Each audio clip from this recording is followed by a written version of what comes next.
Hello children, Module 2, Globes and Maps.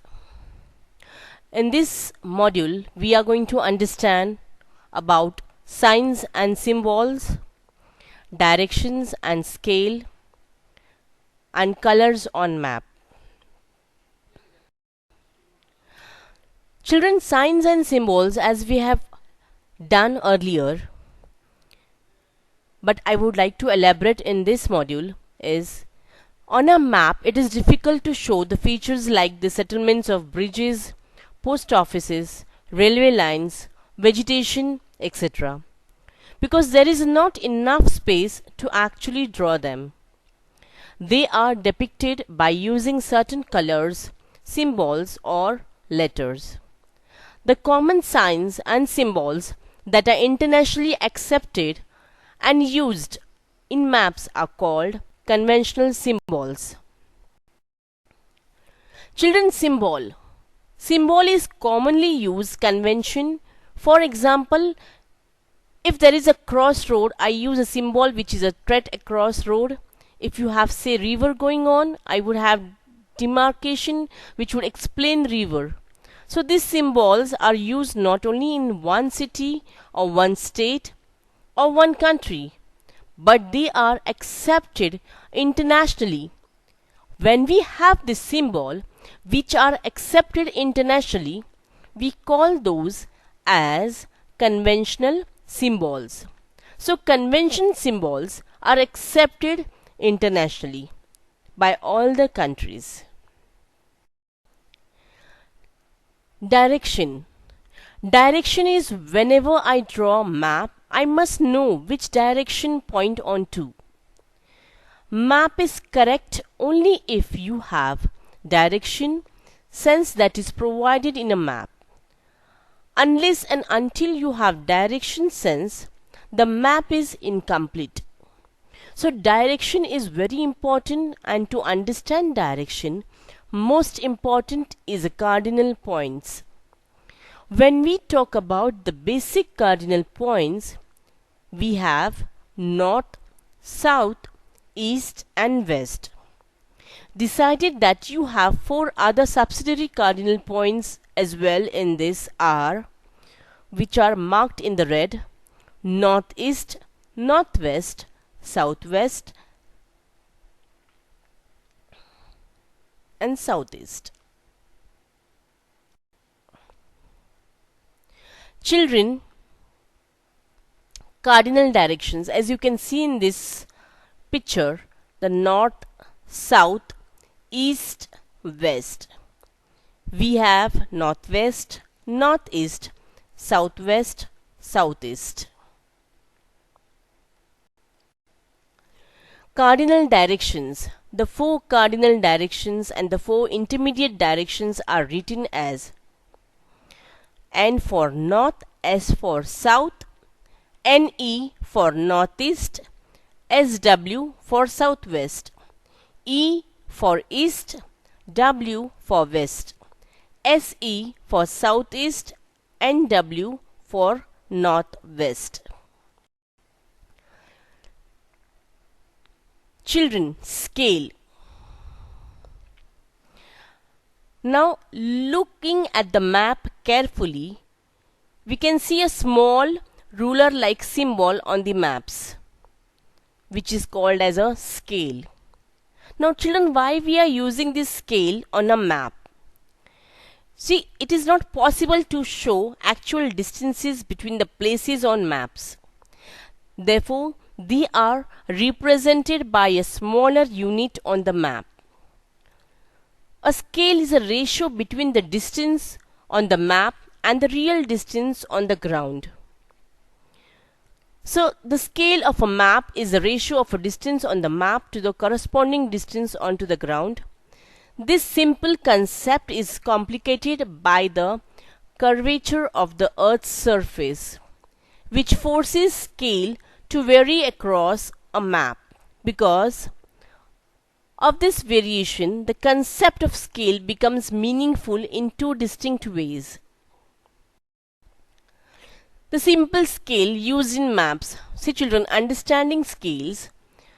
Scales are used to find the actual distance between 2 points on a map. They are also used to get a better idea of the actual size of an area. What is a map scale? The ratio between the distance between the 2 points. When I am saying that, it is actually found on a map compared to the actual distance between these points in the real world. That is the ground distance and the actual distance with the map distance. So how do I write that? How do I measure that? So map scale is equal to the map distance upon earth distance. On the most maps, the map scale is represented by a simple fraction or a ratio. Now this type of description of a map scale is called representative fraction. Using scale to calculate the distance. To calculate the distance between two places, you first need to look at your legend for what scale the map is. That is, if it is 1 centimeter, that is 250 kilometer, you then use your ruler to measure from point A to point B. Now for example, you can see in the image, the distance from A to B is 5 centimeter. Now multiply the distance in the centimeter with the scale. Coming down to the topic colors on map. See, reading topographical maps, understanding the map symbols and colors. Your red color we represent overprinted on primary and secondary roads to highlighted them. When we are drawing the railway lines, road, bridges, we are actually using that. Black is for those man-made or the cultural features. Blue is represented for water-related features. Brown, contour lines and elevation numbers. Green, vegetation features. White, sparse or no vegetation. Purple denotes revisions that have been made to a map using aerial photos. Children, colors on map plays an important role. Topographic maps have unique markings that make them technically useful on the trail. Colors and symbols add the detail unique to a topographic map. These details may not be found in gazettes or traveler guides. The map details include important information about the elevation, about the water, structures, trails, ground, cover and roads, and much more.